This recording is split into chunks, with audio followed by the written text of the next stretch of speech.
Yeah, thank you, Helmut, for this very nice and long introduction. I really appreciate it. That you know so much about me. I don't know. Okay. Great. Yes, so yeah, thank you for giving me a chance to present my work and to talk about human-nature interactions and social tipping dynamics for climate resilience. And to be honest, just before the presentation, I actually shortened or cut off some slides, and I wanted to get back to some issues we discussed during the workshop. So yeah, so let's see how it goes. And I have like 25 minutes, right? So Helmut, you will give me a sign. And as I mentioned in the workshop, so my background is in social sciences, but then like for many years I worked with natural scientists. So a bit of my talk is also about the kind of critique of the dominant approaches in social sciences.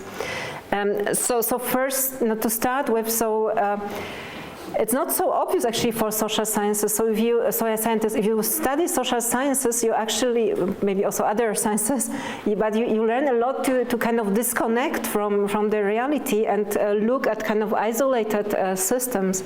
And especially if you study social sciences, you learn to kind of look at only social like institutions or economic systems or sectors, and you very often you don't really teach students or don't realize how important actually or how much we are dependent on the natural systems and ecosystems and all the so-called ecosystem services and the provision we kind of take for granted, yeah? And actually, if you study social sciences, you don't hear about it, that actually all economics is actually resources and energy flows, yeah? It's managing or controlling the flow of resources and energy. Also like well-being, right? It's like very little still realize that actually we depend a lot of on the nature, and actually just going for a walk to nature, even by the way virtual walk, already improves our mental state and can actually be helpful in dealing with many disorders. Yes, so it's all areas. Like so in of course the food, but also our economy, health, land use, and so on. We depend on ecosystem services, and this is something like very very obvious to me, and I think like often we disconnect too much from this understanding.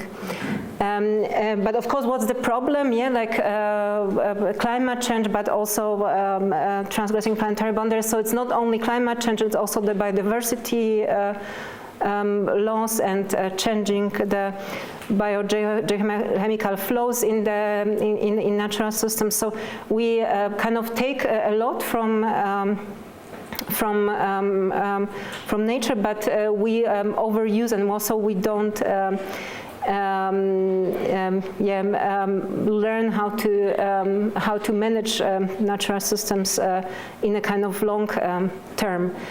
So this is all what we know, and of course also we talked about the tipping elements in the climate system. Yeah, this is also something what is very important, and we are changing the global climate and weather patterns. But why should we care about it? So something what I think it's very important is to bring this discussion actually to human health dimension. This is what I find recently, it opens many doors, that you don't talk about the emissions or just the atmosphere and something what seems to be very kind of abstract, also changes that may take place in, I don't know, 100 or thousands of years.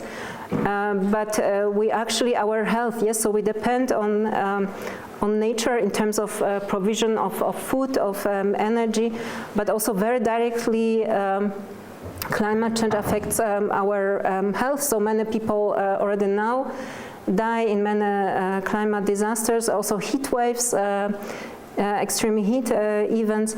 But also the displacement is very important. So in some areas, like people cannot physically survive anymore, and they are, they have to live. Yeah, of course, no, people will not kind of passively wait to die. They are searching for other areas. Okay, and how to deal with all those problems. So it's not that there are no approaches in social sciences that help us to understand those challenges. One of approach that's like I value personally a lot. It's the perspective of Ilona Otto, who brought the social ecological system perspective, and she in her work she linked the resource systems, governance systems, users, so people with the resource units and resource and energy flows. So there are some approaches that are very useful, but although the problem is that a lot of Ilona Otto work was focusing on more like kind of smaller systems, yeah, or regional or local ecosystems. And there's a question, yeah, how can we deal with basically like the whole Earth and the whole humanity? Yeah, I would like to talk now about the future. So, and a bit of the past as well. So, what we see on this figure, this black curve is showing the historic changes in the CO2 emissions, and as you can see, they have been most of the time rising, and it's not only the. I should also say it's not only the negative story, because of course, no, there were many inventions. Scientific inventions and also lifestyle changes that were related to also women empowerment, actually, that were related to those kind of high energy intensive lifestyles. And in some way, yeah, our lives change, and so, and I think also it's important to talk about it, yeah, that like even 100 years ago, our lives looked, especially the lives of women, looked very much different. Yes, so this high energy use, all the technology inventions and scientific inventions. It's also, in some way, it gave us a lot of freedom and changed our societies also for the better. But yeah, we have to reduce those emissions because this is the future. Yes, so if we continue. At this rate of CO2 emissions as we did in the past, it will bring us to a climate that will be about 4 degrees warmer at the end of the century. And because of all the tipping points in the climate system and all the negative impacts on human health and our lives, we of course we want to avoid this scenario. So what are the alternatives? So there are some in-between scenarios, but the kind of ambitious pathway, it's here, that this is this blue line. So this is where we need to get with carbon emissions if we want to stay within, yeah, I'm afraid to say like well below, but at least around 2 degrees at the end of the century. And this is like the type of climate that we can adapt to, and most likely, yeah, and somehow maintain the stability of our social and economic systems. Okay, but if you look at this, the historic rate of change in the CO2 emission, and then this blue curve, of course, it looks very ambitious. Yeah, and it's a big challenge. So first of all, what can we learn from the history? Yeah. So if you look at those shadow areas, so the periods in the history when CO2 emissions stabilized or even dropped, were actually most of the time related to social crisis situations or even wars. Yeah, like very recently, the collapse of communism, the global financial crisis, and also the COVID pandemic. So actually, if you think about the pandemic, we talked about it during the workshop also. This actually brought us globally to this level that we kind of need, for reaching this blue curve. Yes, so globally our emissions decreased during the COVID pandemic by about, I think, 6%. Globally, in the EU, even more, was 13%. But the challenge ahead is sort of like this corona effect, year after year. And of course, we also want to maintain human well-being. Yes, so we don't want people to massively, die. And the question: is it possible? Yeah, how will we get there? And in general, if you talk about this rate of change, like 6% per year and more, it's something kind of unprecedented in the kind of concepts and approaches in social sciences. So actually most of social sciences, especially economics, but also sociology and in some way also political sciences, deals with sort of like step-by-step change, yeah, kind of gradual change idea. So there's this idea that, you know, that sort of like we have there's some goal and I kind of slowly step-by-step we will get there. But if you look at the rate of change that is usually associated to such processes, about 2% of year, yeah, 2% per year, yeah. But if we get to this change of like 6% per year and more, it's yeah, there are not so many concepts that can be useful in social sciences to kind of describe, understand, and even analyze such changes. So actually, you know, the basic data analysis technique in economics, also in sociology, is the linear regression, you know. So like most of economics or econometrics now uses the linear regression model. And what is like a linear regression? It's a linear regression, yeah. So it is a function that helps you to, like, you have like different data points and you try to find like a smooth line that kind of, you know, matches those data points, so you kind of force, even push your data to give you this you know, linear relationship, linear curve, yeah. And this is like the most commonly data analysis tool used in economics, also in sociology or political sciences. So even like from the data analysis point of view, you don't really have approaches that would help you to detect nonlinear relationships or exponential change relationships. Yeah, and this kind of frustration brought me to this concept of social tipping points that was actually inspired by, of course, you know, natural sciences and the concept of tipping elements in the climate system. However, you know, historically, actually this notion of tipping points was used first in social science, in the research on racial segregation. And actually it was, I mean, if you read the original article it was about segregation of neighborhoods in the US in the 50s. Actually, it was, now it was not politically correct, you know, but the kind of argument that was used in the research was that if you have like a certain percentage of people with the other skin color, then, you know, the neighbors tend to move out because they don't feel comfortable anymore and so on. And the author, Schelling, he brought this notion of the tipping point, yeah, and also he brought this argument of around 30%. That kind of make people to feel uncomfortable. Now I read this article. It's true. It's Russia, but it was written like in a, you know, with a very different kind of, in a very different context. And of course, you know, we are beyond that. But still, it's a very useful notion that kind of helps to understand this idea of rapid change. And since sometimes also things can accumulate and then suddenly they go very quickly. And actually, if you kind of dig even more, there are actually models of public opinions, also changes in social norms, or also data from financial markets. Even the financial crisis in 2008 was actually a rapid change. Yeah, like very quickly. Well, it was even no hours that the markets reacted, and then we had this, you know, global financial crisis in 2008. And something like also what puzzled me, and is still puzzling me, is this so-called, this notion of the Pareto principle, that you need about 25% of people, minority, or some tendency to change the whole system. I will talk more about it. But this sort of brought me to, and my colleagues, to propose this concept of social tipping dynamics. And as I know, when we talk about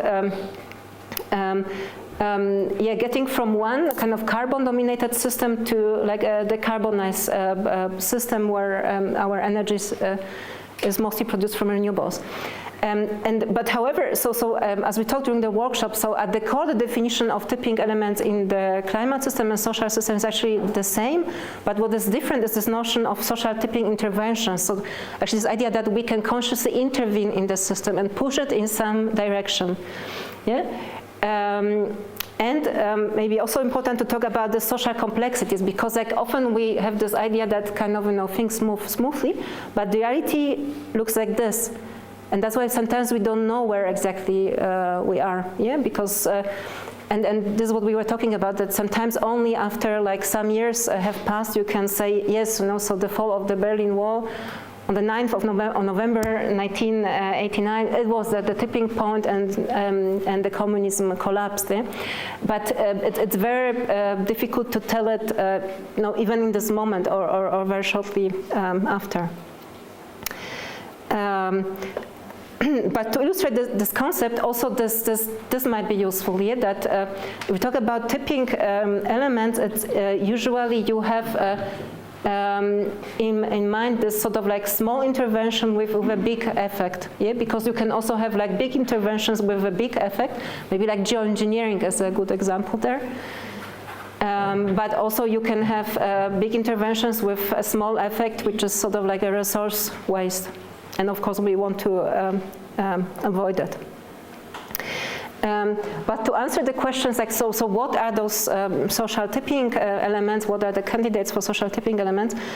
Actually, when we started this research, we didn't know. And what we did, we ran an international survey with experts, actually 135 experts from all over the world, also not only from research, but also from some from politics, from business and industry, but mostly there were researchers, and most actually from the global north, but there were also a few from the global south. And we asked them this question, so what they think, so there was a definition of tipping. That time we used the notion of tipping, social tipping elements and tipping interventions, and we asked what could it be? And the survey was run in 2000, I think at the end of 2016. And actually it was interesting that that time, so from over 100 experts, actually only 4 said that it's not possible, that we cannot get to carbon neutrality by 2050. And that we have no tools or knowledge that it's not possible. But it was only 4 experts, and actually it was before Corona, and one expert suggested that we need a global pandemic, and like half of population needs to die. So this is interesting that there were those ideas before. But it was like a very small group, and the rest of the experts, they said, yes, we do have technologies, we have knowledge, we have skills, we can get there. Yes, so I think already this was like very, very, very, very promising message. And at the end, so everything what the experts said, and also we organized a workshop with the experts, and it was like a longer process. But I distilled this to this figure that shows 6 candidates for social tipping elements and 7 interventions. So like what we have to do to push those tipping dynamics. And it was, again, this research was done or was published in 2020, and I think since then, you know, a lot has changed. So it's not that it's some, you know, holy list that we cannot change. It's just like what the experts thought that time, yeah. And of course, like there are new ideas circulating currently, and also maybe some of those ideas that we propose are criticized, and it's completely fine. But anyway, so the expert suggested. First of all, the energy production storage system as like a global tipping element, because of course, you know, this is like the major source of emissions, and the energy production is very important. And the interventions there included the removal of fossil fuel subsidies and the decentralized energy generation, then human settlement, so how do we build especially cities, and here carbon neutral cities, then financial markets, the fossil fuel divestment movement. Then we had the system of norms and values, and there is the recognition of the moral implications of fossil fuel here. So basically this idea that if you have to fly for an autumn school, you feel bad about it, yeah, and then you search for a solution. Okay. Also the education system, so the climate education and information feedback, so having like some feedback on, and when you go to the shop, that you have some label that shows you the emissions of different products and services. And we ordered those ideas on this kind of social structure layer system, from the kind of changes that can be very rapid to changes that are very slow and they require sometimes even more than one generation, like the customs, norms, and religion system. But it's maybe something that, if you look only at those kind of quickly changing systems, like you can get to this kind of like rebound effect, because that's also something what we discussed during the workshop. To really change the system for longer time, you need to change infrastructure, you need to change policies and regulations, and finally also this normative level, the norms have to change. So for instance, if you would, let's say like now the energy is getting more expensive and I would tell you, oh, why don't you get a slave in your household, And of course everyone would say it's ridiculous. Yeah, that's this point, If you think that something is ridiculous and even, might be, I don't know, cost efficient, whatever, but you just don't want to do it because it's kind of dirty, you don't want it. So that's like a true tipping point, I think, when you just, maybe it's possible, but you don't want it. And there are also those feedbacks from the climate system. So this notion of the windows of opportunity, that sometimes during disasters, and people are so shocked that they are more likely to accept more radical policy solutions. So that's about the tipping points, but something what I'm working recently is the inequalities also. Maybe this figure is even better, because if you look at the different social groups within countries, not only global north and south, but within different countries, it's the same story in each country, that actually there's like a very narrow group of citizens who are responsible for a disproportionately high share of CO2 emissions, and also the use of other resources, so not only emissions. And of course, the problem is that these top people are also, these are political and business elites, and they don't want the system to change because they are benefit from the system. So this brings in this notion of conflicting interests, but also the overpopulation debate. Yes, so if you look, okay, this is the 50% of the people on the bottom. It's a lot of people, but they are responsible only for about 4% of global historic CO2 emissions. Yes, so if you would double the number of poor people, nothing changed, in terms of the emissions, CO2 emissions. But if you double the number of rich people, this would be like a true disaster. So this is also interesting to think about it, and also in terms of inequalities in the impacts of climate change, because actually the people on the bottom are those who suffer the most, and they pay the highest costs of climate change, but also pollution. It's not only the people, or there are no inequalities between people, but also if you look at the companies who are responsible for the highest shares of emissions, at the end, there are just about 20 companies, global companies, who are responsible for more than 35% of global CO2 emissions. And actually what's interesting, many of those companies, they belong to national states, yes, so they are not even private companies. And it's a question, why can't we control them better? And my most recent research gets me to the notion of networks and change agents. So this is also something what we discussed during the workshop, and sort of how a change spreads through social networks. And actually what's interesting, a change often emerges on the kind of in the niches and kind of outskirts of social networks, and kind of more centralized social networks, they are actually slower with the change, because like you have some individuals who have very high stakes and they often block the change. And actually for a more rapid change, we need like more equal networks where people are more equally connected. And this also brings me to the notion of this 25%, this magic number. Yes? So is there some magic number that we need some share of population to tip the system? And actually there is. This is a result of empirical and behavior experiments that show that actually very often, like when you get to about 20% of group members who accept some new norm or some new technology or something new, the rest tips very quickly. Yes, actually there's also some other researcher who looks at who analyzes this mathematically, and you can also calculate it, that for any system you need about 25% of individuals to tip the system, but of course, assuming that you have about equal network structure, yeah, and what we are dealing currently is the strong inequalities, so it's a bit more complex. I am done. Yeah, some summary. How to summarize this? I think there are no kind of magic silver bullets solutions. We need all kinds of interventions at different system levels in different world regions.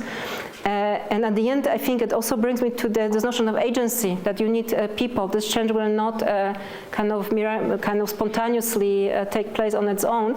You need people, and you also have to fight the inequalities and change the network structures that we are living in.